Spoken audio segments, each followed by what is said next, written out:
پیارے بچوں میں قصہ سناتا ہوں ایک، اور یہ قصہ ہے قرآن سے منسلک۔ سورہ مریم کی 56ویں آیت پڑھی، جس میں ادریس کی رب نے تعریف کی۔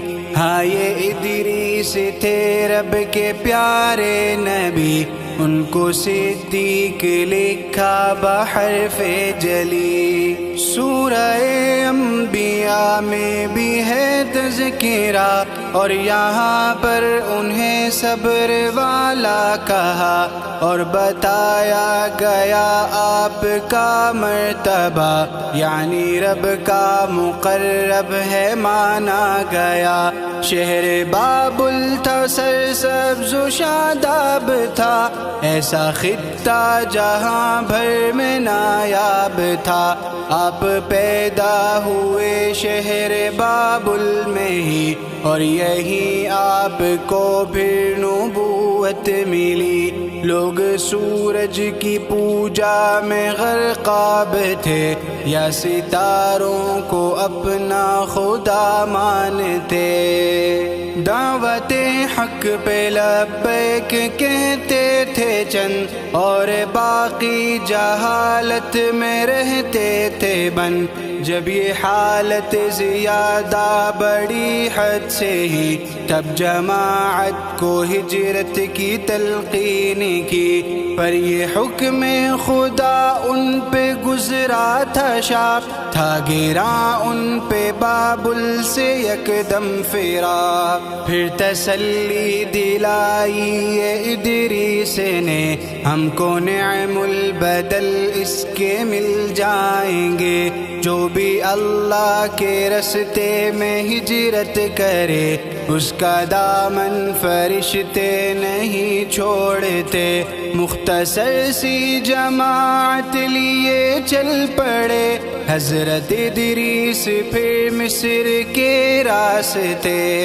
دیکھے دریائے نیل اور مضافات سب، کیا ہی خطہ ہے کہنے لگے للعجب۔ بابلونس کو ادریس نے پھر کہا، یعنی بابل کے جیسا یہ خطہ لگا۔ سب یوں دریا کنارے ہی بسنے لگے، دین حق کی وہ تلقین کرنے لگے۔ ایک تہذیب دی سب کو ادریس نے، کتنے ہی شہر آباد انہوں نے کیے، اور بھی کئی علوم ان کو رب نے عطا کر کے دنیا میں ممتاز ہے کر دیا۔ ہیئت و فلکیات و نجوم و حساب، حکمت و فلسفہ اور ہندسہ کے باب، رب نے دی تھی بصیرت انہیں بے حساب، یعنی تھے علم کا ایک عہد شباب۔ گر نہ ہوتا نبی سے یہ سب اکتشاف، آج سائنس کے ہوتے نہ یوں انکشاف۔ ہاں مگر کفر نے ایک دھوکہ دیا، ہم مسلمانوں کو ان سے گمراہ کیا۔ ہم کو بتلایا وہ تھے نجومی کوئی، یعنی قسمت انہیں ساری معلوم تھی۔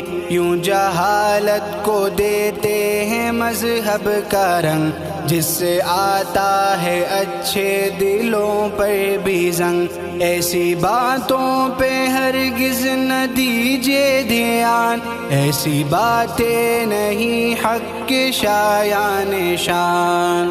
وہ تو اجرام فلکیہ کے علم سے اپنی شرعی عبادات ہی کرتے تھے، جیسے ہم سورج اور چاند کو دیکھ کر اپنے روزے نمازوں کی رکھیں خبر۔ یعنی اس سارے قصے سے حاصل ہوا یہ سبق، مت ہو ہم جہل میں مبتلا، اور رب کی شریعت پہ کر کے عمل جنتوں جیسا پا جائیں نعم البدل۔